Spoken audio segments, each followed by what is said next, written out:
जबलपुर नगर निगम परिसर में आज भाजपा के सभी 44 पार्षदों को कलेक्टर डॉक्टर इलैयाराजा टी ने शपथ दिलाई। भव्य समारोह को संबोधित करते हुए प्रभारी मंत्री गोपाल भार्गव ने कहा कि मेरा ऐसा मानना है कि पार्षद व सरपंच का चुनाव सबसे कठिन होता है और मैं ये मानकर चलता हूँ कि जो भी एक बार पार्षद बन गया वह हमारा स्थान लेने के योग्य हो गया। उन्होंने कहा कि वे खुद भी 42 साल पहले नगरीय निकाय से आए थे। समारोह में कांग्रेस ने बड़ा दिल दिखाया। भले ही मेयर के शपथ ग्रहण समारोह में भाजपा पार्षद नहीं पहुंचे, लेकिन मेयर जगत बहादुर सिंह अन्नू सहित विधायक विनय सक्सेना, संजय यादव व तरुण भनोत ने पहुंचकर सभी पार्षदों को बधाई दी। मैं मालती चौधरी निर्वाचित पार्षद नगर निगम जबलपुर ईश्वर की शपथ लेती हूँ। मैं मालती रमेश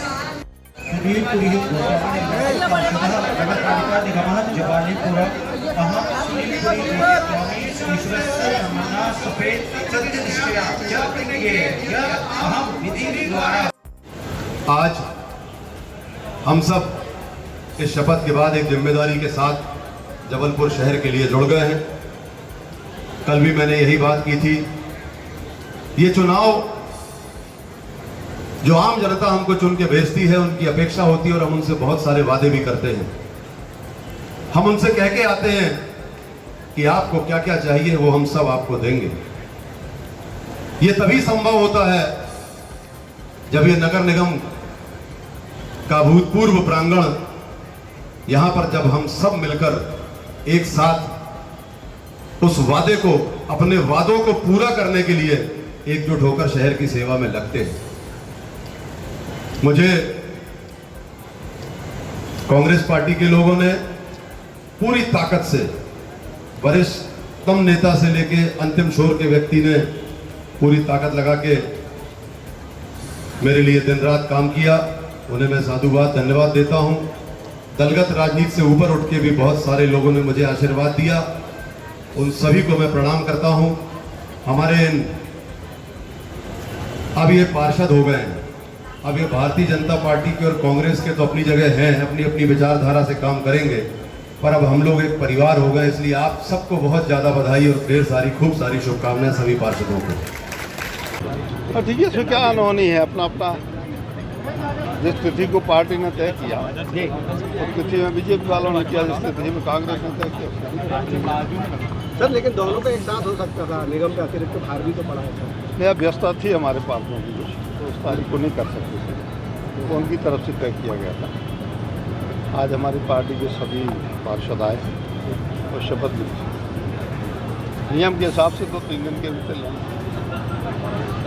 आज जो है IAS न्यायाधीश है, उन्होंने ट्वीट किया है, कहा है कि मोदी सरकार 20 साल रहनी चाहिए ताकि देश में स्थिरता बनी रहे। कांग्रेस कह रही है कि बीजेपी के दबाव में ट्वीट कर रहे हैं। ये ठीक बात है। सरकार की स्थिरता देश के लिए स्थिरता देती है, हमारी आर्थिक प्रगति के लिए, अर्थव्यवस्था के लिए स्थिरता देती है, हमारी रक्षा संबंधी बात विषय है, उनके लिए स्थिरता देती है। तो देश की राजनीतिक स्थिरता यहाँ नहीं है तो श्रीलंका जैसा हाल देश को, भारत में स्थिति कभी ना आए, इसलिए जरूरी है। कांग्रेस कह रही है कि अधिकारी दबाव में ट्वीट कर रहे हैं बीजेपी। अब बताएं, यदि अधिकारियों के ऊपर ऐसा दबाव होता तो क्या जबलपुर में महापौर का चुनाव क्या इस पर निष्पक्ष होता? हमारे अधिकारी पूरी तरह निष्पक्ष है, सरकार पूरी तरह निष्पक्ष है। अनेकों संस्थाओं में कांग्रेस जीती है, बहुत ज़्यादा संस्थाओं में हम जीते हैं। सर, कमलनाथ जी कह रहे थे कि 14 महीने बाद उनकी सरकार वापस लौटेगी, अधिकारियों को लिस्ट बनाने की बात कर रहे हैं। हो सकता है रात को सपना देखा। गोपाल जी, आप प्रभारी मंत्री हैं। जबलपुर में एक बड़ी अग्नि दुर्घटना हुई थी, जिसमें अभी भी 3 आरोपी अभी भी जो है फरार चल रहे हैं। जल्दी से जल्दी गिरफ्तार हो जाएंगे और भी मस्टीरियल जांच हो रही है, तो जैसे ही निष्कर्ष आएंगे सारी। और दूसरे भाई साहब, जबलपुर में जो है हर दूसरे दिन हत्याएं हो रही है, लॉ एंड ऑर्डर की स्थिति खराब है। आज भी एक महिला की हत्या हो गई है। अभी हम देख के समीक्षा करेंगे इसकी। कोशिश यही है, जैसे तुलनात्मक रूप से जबलपुर बेहतर और शांत शहर है, और उस दृष्टि से हमने आज शपथ ली है। जहाँ तक इस बात आरोप की बात है कि अलग अलग क्यों हुआ, अनेकों ऐसे अवसर आए हैं जहाँ कांग्रेस ने अपना रवैया अलग अपनाया है, और इसलिए इस तरह तो नहीं चल सकता कि मीठा मीठा गड़ब कड़वा कड़वा थूक, तो ये नहीं चल सकता है। लेकिन सर जनता का तो पैसे का खर्च हो रहा है। बिल्कुल हुआ है, और लेकिन जब पार्षद चुन के आता है, जनता आशीर्वाद दे के भेजती है, तो ये भी चाहती है कि विधि विधान और मुहूर्त के अनुसार वो शपथ लें।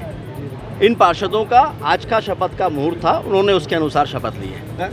कांग्रेस के विधायक और महापौर शामिल हुए थे, उन्होंने बुलाया था नहीं, हमने आमंत्रित किया उनको और सब लोग आए सम्मान के साथ। हम उनको हमने मंच पे बुलाया, अभी उनकी बात भी रखवाई। आमतौर पर ऐसा होता नहीं है, लेकिन इस मंच पर भी चूंकि ये नगर निगम का मंच था और हमने इस पर कोई आपत्ति नहीं की, उनका भी उद्बोधन हमने महापौर के साथ साथ उनके विधायक का भी उद्बोधन यहाँ पर हुआ है। जहाँ तक बात कमलनाथ जी की है कि आने वाले 14 महीने के बाद उनकी सरकार रहेगी, 14 साल भी कांग्रेस इस सपना ना देखे, क्योंकि देश में माननीय मोदी जी के नेतृत्व में, मध्य प्रदेश में शिवराज जी के नेतृत्व में लगातार जो विकास के और जनहित के कार्य हुए हैं वो ऐतिहासिक है, और जनता उसके कारण से लगातार आशीर्वाद प्रदान करती है। लेकिन वो कह रहे थे अधिकारियों की लिस्ट बनाएंगे, उन पर कार्रवाई करेंगे। अगर वो ये सोचते हैं कि अधिकारियों को इस तरह से दबा के या डरा के और वो दबाव में ला सकते हैं, तो ये कमलनाथ जी की गलतफहमी है। उनको ये नहीं भूलना चाहिए कि 14 महीने की उनकी सरकार के कार्यकाल में अधिकारियों के उन्होंने एक दिन में 3 ट्रांसफ़र किए हैं, केवल दबाव बनाने की दृष्टि से। लेकिन परिणाम क्या हुआ, और इसीलिए इस तरह का राज जनता बर्दाश्त नहीं करती। उपस्थित प्रबुद्धजन, निश्चित तौर पर मैं राकेश भाई की बात को बहुत गरिमा से और ध्यानपूर्वक सुन रहा था। उन्होंने बहुत अच्छी बात भी बताई कि राजनीति की प्राथमिक शाला ये नगर निगम से ही शुरू होती है। और मैं जब अब आज मंच पर नज़र उठाकर देखता हूँ तो मुझे बहुत खुशी होती है कि नवनिर्वाचित महापौर और उनके साथ मेरे जो 3 अन्य साथी विधायक बैठे और मैं स्वयं इसी प्राथमिक पाठशाला में प्रथम पाठ पढ़कर आगे, मैंने बोला 3 विधायक, अशोक रोहाणी जी, वीरेंद्र सक्सेना जी, संजय यादव जी और मैं खुद, हम सब यहाँ के प्राथमिक छात्र रहे और यहाँ से ही आगे बढ़कर हमको ये सौभाग्य मिला कि हमने मध्य प्रदेश में विधानसभा में और सरकार में भी प्रतिनिधित्व करने का मौका मिला। मैं एक बात और कहना चाहूँगा कि जब चुनाव होते हैं तो हम अलग अलग राजनीतिक विचारधाराओं के साथ चुनाव लड़ते हैं और हमारे उन विचारधाराओं के मतभेद भी होते हैं, पर कभी भी चुने जाने के बाद किसी भी प्रतिनिधि को ये नहीं सोचना चाहिए कि वो किसी एक राजनीतिक दल का बस प्रतिनिधित्व करता है। हम सब संस्कारधारी जबलपुर का प्रतिनिधित्व करते हैं और आप सबने जो शपथ ली, हम सबने भी शपथ ली है, वो हम संविधान की शपथ लेते हैं।